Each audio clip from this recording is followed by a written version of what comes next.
안녕하세요. 크리스천 영상학교로 운영하는 신목사입니다. 오늘은 성령께서 말씀하신 종말의 징조라는 점을 한번 생각해 볼게요. 난리와 소유의 소문을 들을 때 두려워하지 말라. 이 일이 먼저 있어야 돼. 끝은 곧 되지 아니하리라. 또 이르시되 민족이 민족을, 나라와 나라를 대적하여 일어나겠고 곳곳에 큰 지진과 기근과 전염병이 있겠고 또 무서운 일과 하늘로부터 큰 징조들이 있으리라. 누가복음 21장 9절에 11절입니다. 성령께서 저에게 말씀하신 종말의 징조는 위에 예수님이 말씀하신 내용과 별 다르지 않지만 최근 러시아와 우크라이나 전쟁의 소식을 들으면서 섬뜩해지는 느낌을 지울 수 없었습니다. 전쟁의 소문이 종말의 징조라고 하신 예수님의 말씀은 2000년 동안 지구상에 전쟁이 없던 시대가 없는 것으로 묻혀버렸죠. 그러나 성령께서는 좀 더 구체적으로 국가 간의 전쟁으로 인해 많은 젊은이들이 피를 흘리게 될 것이라고 저에게 말씀해 주셨어요. 최근 지구상에 일어난 전쟁들은 국가 간의 전쟁이라기보다 이슬람 급진주의자들이 세력을 규합하여 이라크나 시리아, 아프가니스탄 등에서 전쟁을 일으킨 것입니다. 그러나 얼마 전에 러시아가 우크라이나를 침공하여 전쟁을 일으킨 것은 국가 간의 전쟁이며 전 세계의 이목을 집중시켰죠. 이는 굳세는 진영의 맏형격인 러시아와 나토와 미국이 연합하여 대리전을 치르는 형국으로 흘러가고 있게 말이죠. 미국이 참전을 꺼린 이유는 자칫하면 3차 세계대전을 촉발할 수 있으며 핵무기로 서로 공격하여 수많은 살상자가 날 것을 우려하고 있기 때문이죠. 어쨌든 전 세계는 러시아의 푸틴 대통령이 벌인 이 전쟁을 불안해하며 예의주시하고 있습니다. 그러나 러시아가 우크라이나를 침공하여 전쟁을 일으켰다 하더라도 종말의 날의 징조를 보는 이들이 별로 없죠. 왜냐하면 크리스천조차도 성경에 예언한 종말의 징조가 현재 일어나고 있다고 보지 않기 때문이죠. 그러나 제가 우크라이나에서 벌어지는 전쟁만을 가지고 종말의 징조로 삼는 것은 아닙니다. 바로 2년 전부터 전 세계를 공포의 도가니로 몰아넣은 코로나 팬데믹으로 시작되죠. 예수님은 종말의 징조로 국가 간의 전쟁과 더불어 전염병을 말씀하셨습니다.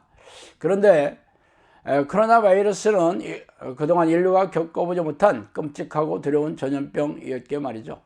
그러나 코로나 바이러스가 예수님이 종말의 징조로 말씀하시는 전염병이라고 믿는 크리스천은 거의 없죠. 그러나 2년 전에 성령께서는 저에게 세상이 바뀌고 있는 중이라고 말씀하셨을 때 귀신이 넣어주는 미혹으로 그렇게 제가 생각했어요. 그러나 대구의 신천지 교회에 대규모의 코로나 확진자가 생겼을 때 비로소 저는 코로나 바이러스로 세상이 바뀔 것을 알아차리고 우리 영상학교 공동체 식구들에게 앞으로 교회 밀집해 모이는 신앙 방식을 인터넷 방송과 유튜브 채널, 책 등 비대면 방식으로 바꾸어 사용을 진행할 것이라고 알려드렸습니다. 그러나 당시 영상학교 식구들조차 제 말을 인정한 사람들은 별로 없었어요. 그러나 2년이 지난 지금 코로나 바이러스가 세상을 엄청나게 바꿨다는 사실에 이해를 제기하는 사람들은 없습니다. 이처럼 인류가 겪어보지 못한 극심한 전염병에 거기에다가 국가 간의 전쟁이 터졌으니 예수님이 말씀하신 종말의 징조가 퍼즐이 맞춰져 가는 느낌이 들지 않아요? 그러나 여전히 제 말을 인정하는 이들이 별로 없어요. 그래서 이참에 성령께서 저에게 종말의 날을 예언한 그런 징조들에 대해 말씀하신 내용을 제가 말씀드릴게요. 교회가 나는 대로 일하라. 이 시대는 노아의 시대와 같다.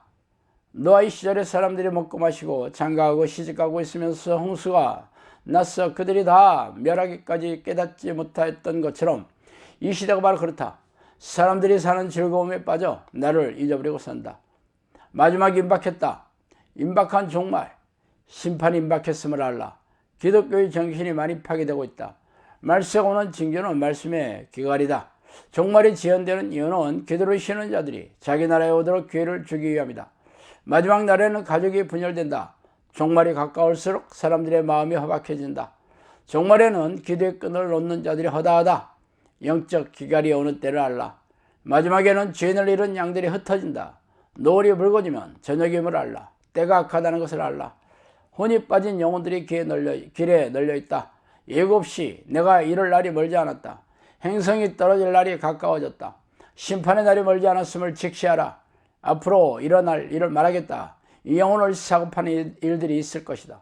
날이 붉어지면 때가 가까움을 알라. 오늘 쳤던 자들이 내일 없는 게 세상이다. 두 날 가지신 이가 이르시되 낫이 곡치게 될 때가 왔다. 알곡과 쭉정이를 가릴 때가 오나니 영원한 날이 곧 이르리니 마지막 때에 회개하는 자들이 적고 자기의 의를 드러내는 자들이 속출한다. 마지막 때에는 기도하는 사람들이 현저히 줄어들고 집중력도 떨어진다. 말세에는 양들이 흩어질 것이다. 이 세상에 유혹이 많은 것은 성경에서 말한 물질주의가 팽배했기 때문이다.